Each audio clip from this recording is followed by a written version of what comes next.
आता मला असं वाटतं, की प्रयागराजमध्ये जाणाऱ्या सगळ्या भक्तांचा हा अपमान आहे. मुद्दा असा आहे, की ते काय म्हणतात त्याच्यापेक्षा ज्या भावनेनं म्हणजे पॉलिटिकल सोडा, पण जे काही जनसामान्य लोकं देखील तिथे जात आहेत. तो 144 वर्षानंतर काहीतरी योग आलेला आहे असं मी वाचनात आलेलं आहे माझ्या.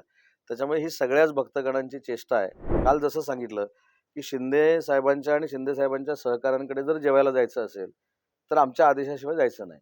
आता भविष्यामध्ये काय जेवायचं हे पण आदेश निघतील, की चिकन जेवायचं, मटण जेवायचं, श्रीखंड की पुरी खायची. ज्या पद्धतीनं आमच्या सगळ्यांसाठी मतं मागण्याची विनंती करायला एकनाथ शिंदेसाहेब कोकणामध्ये आले होते. त्याच पद्धतीनं आम्हाला सगळ्यांना निवडून दिल्यामुळं मतदारांचे आभार मानण्यासाठी उद्या शिवसेनेचे मुख्य नेते एकनाथ शिंदेसाहेब रत्नागिरी जिल्ह्याच्या दौऱ्यावर आहेत. काल देखील काही शिवसेनेमध्ये प्रवेश मुंबईमध्ये झालेत. तशाच पद्धतीचे मोठे प्रवेश उद्या देखील त्यांच्या उपस्थितीमध्ये होणार आहेत. साधारणतः 2 माजी आमदारांची नावं चर्चेत होती. आणखी कोण-कोण प्रवेश उद्या करण्यात नाही तर माजी आमदार संपल्यानंतर आजी आमदारच राहतात ना. काल एक माजी आमदार झाले, उद्या एक माजी आमदार होतील, अजून 2-3 दिवसांनी एक माजी आमदार होतील. मग आजी आमदारच राहिले. आणि पक्षातले पक्षात प्रवेश करत नाहीत. जे बाहेर आहेत तेच प्रवेश करतात. त्यामुळे त्यांची नावं मला आता घ्यायची नाहीत. परंतु चांगल्या पद्धतीनं एकनाथ शिंदे साहेबांच्या व्यक्तिमत्त्वावर आकर्षित होऊन अनेक मोठमोठे नेते हे शिवसेनेमध्ये प्रवेश करत आहेत. नाशिकच्या कुंभमेळ्यासंदर्भात आज मुंबईत बैठक होती. मात्र उपमुख्यमंत्री एकनाथ शिंदे साहेब तिकडे हजर नव्हते.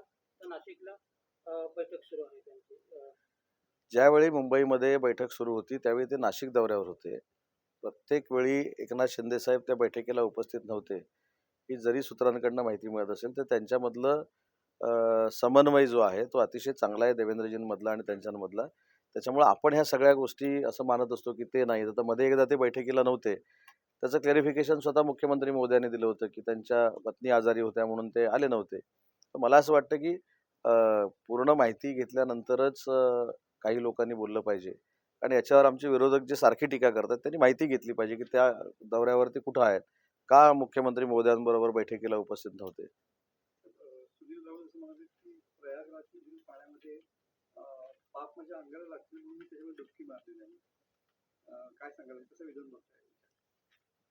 आता मला असं वाटतं, की प्रयागराजमध्ये जाणाऱ्या सगळ्या भक्तांचा हा अपमान आहे. मुद्दा असा आहे, की ते काय म्हणतात त्याच्यापेक्षा ज्या भावनेनं म्हणजे पॉलिटिकल सोडा, पण जे काही जनसामान्य लोकं देखील तिथे जात आहेत. तो 144 वर्षानंतर काहीतरी योग आलेला आहे असं मी वाचनात आलेलं आहे माझ्या. त्याच्यामुळे ही सगळ्याच भक्तगणांची चेष्टा आहे. असं त्यांना जायचं नाही त्यांनी जाऊ नये.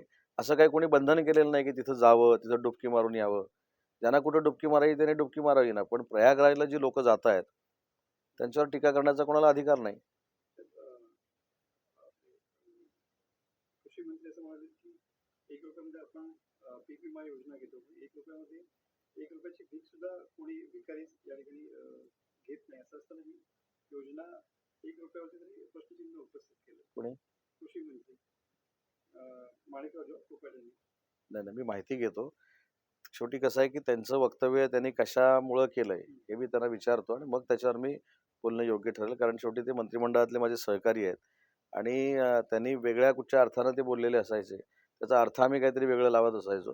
तर त्यांच्याशी चर्चा करून मी सांगेन तुम्हाला. धनंजय मुंडेंची अजूनही अजित पवार साहेब पाठलाग करतात असा आरोप उद्धव ठाकरे गट आणि शरद पवार गटाकडून केला. मला एक आजपर्यंत कळलेलं नाही, की आमच्या विरोधकांकडनं आम्ही चांगले आहोत, म्हणजे आम्ही चांगले आहोत, हे म्हणण्याची तुम्ही कशी काय अपेक्षा करू शकता?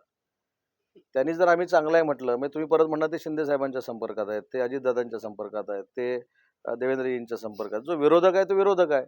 विरोधक हा टीका करण्यासाठीच आहे. पण मनात त्याच्या काय असते हे तो सांगत नाही. आज धनंजय मुंडेंवर टीका करावी असे काही आदेश असतील. काल जसं सांगितलं, की शिंदे साहेबांच्या आणि शिंदे साहेबांच्या सहकाऱ्यांकडे जर जेवायला जायचं असेल, तर आमच्या आदेशाशिवाय जायचं नाही. आता भविष्यामध्ये काय जेवायचं हे पण आदेश निघतील, की चिकन जेवायचं, मटण जेवायचं, श्रीखंड की पुरी खायची. त्याच्यामुळे राजकारणात विरोधकांनी आम्ही आमचं कौतुक व्हावं, ही त्यांच्याकडनं कशी काय आम्ही अपेक्षा करणार? टीकाच करणार आमच्यावर.